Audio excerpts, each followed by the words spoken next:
Hey, salut tout le monde, j'espère que vous allez bien, j'espère que vous êtes en forme. Aujourd'hui, je vais vous parler d'une toute nouveauté qui n'est pas encore sortie, mais qui est prévue sur le marché et vous allez voir que c'est une console portable. Alors oui, on a connu le Stream Deck, on a connu la Nintendo Switch, on a connu aussi le smartphone directement en justement la possibilité de la transformer directement en jeu avec des manettes en extérieur, c'est possible. Mais cette fois-ci, je vais vous parler donc d'un dock qui est vraiment malin et aussi donc une manette, enfin une Switch entre guillemets, c'est une Switch portable mais de chez Asus. Donc celle-ci, eh bien, en vrai, vous allez voir que ça va sortir tout juste. J'ai pu voir un petit peu pas mal de recherches et j'ai bien vu que en fait la Asus ROG Ally, elle est une bonne prise en main et presque plus performante que la Stream Deck. Donc ça va faire, enfin que la Steam Deck. En gros, qu'est-ce que c'est la Steam Deck pour ceux qui se posent la question? C'est une console portable qui a pour but donc d'émuler, enfin d'émuler, c'est même pas émuler, en vrai, elle va directement être sous Windows, donc avec deux manettes comme la Switch, elle est vraiment faite exactement de la même chose,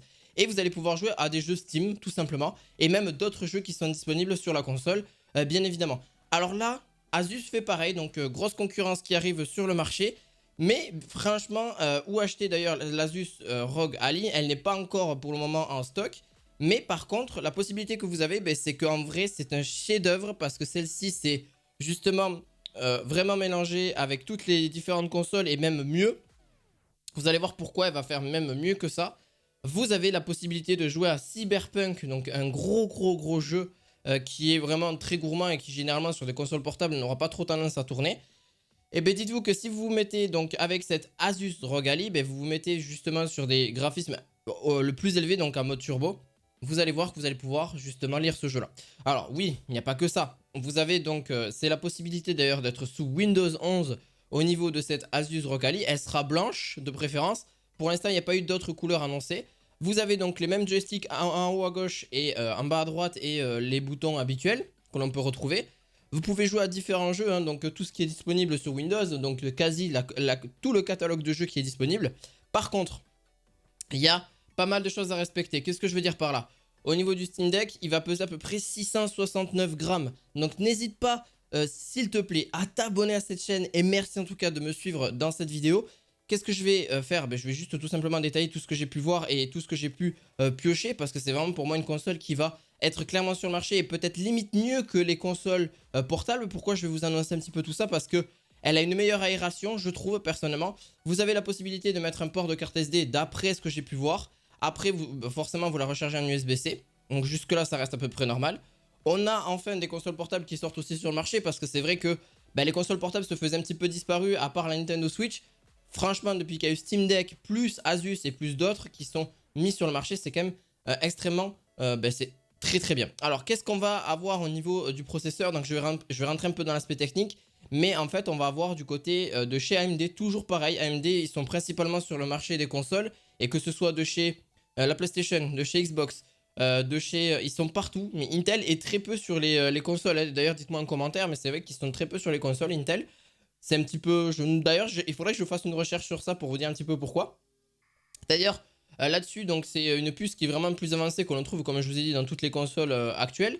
Et en plus de ça, donc c'est une architecture qui va vous permettre, donc avec le RDNA 3, donc une partie graphique, forcément pour lire les jeux, qui est disponible. On est sur une résolution quand même relativement basse, on est sur du 720p, il me semble, je ne vais pas vous dire de bêtises.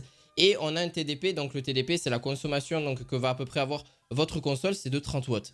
Donc, au niveau du processeur, on est sur 30 watts de consommation. Je parle à ce niveau-là. Donc en gros, franchement, Cyberpunk ou Dead Cells ou même d'autres jeux, vous allez pouvoir les jouer à peu près tranquille et en quasiment toute fluidité. Alors ça sera pas énorme, mais c'est déjà pas mal. D'ailleurs, ce que l'on peut bloquer aussi la console va être disponible par rapport au Steam Deck, et ce qui est quand même une amélioration supplémentaire, d'avoir la possibilité donc en Full HD. Donc avoir un écran Full HD, c'est même pas du 1220 par 1080, donc du Full HD avec la possibilité de jouer jusqu'à 120 fps par seconde. Après, bien sûr, tous les paramètres, vous pouvez les baisser en termes de graphisme pour avoir un taux de rafraîchissement beaucoup plus élevé. Donc, par exemple, si vous avez des jeux qui tournent à 60-80 fps, qui sont le plus élevé possible, vous avez juste à baisser la qualité. Et c'est parti, vous pouvez jouer en toute fluidité. Donc, ça veut dire que clairement, le PC et le jeu est remis en cause parce que clairement, on va avoir aujourd'hui de plus en plus des petits PC, c'est ça que ça veut dire clairement, et qui vont être portables. Et à la fois, donc bon, pour travailler, c'est un peu plus compliqué, il faut se le dire. Mais c'est vrai que pour jouer, c'est génial. Clairement, c'est génial. là-dessus. Alors par contre, donc on a Windows 11 donc avec Rogue Amory. Donc Rogue Amory, c'est en gros le logiciel qui permet une compatibilité, donc tout ce qui est en gros, c'est une version spéciale de son logiciel Amory en gros, qui permet justement en toute fluidité de pouvoir vraiment gérer l'écosystème de la Rogali. Donc à ce niveau-là, vous êtes vraiment bon. Et pourquoi elle sera plus puissante que Steam Deck? Parce que forcément, il y a des meilleures technologies là-dessus. On pourra monter en 1080p 120 Hz.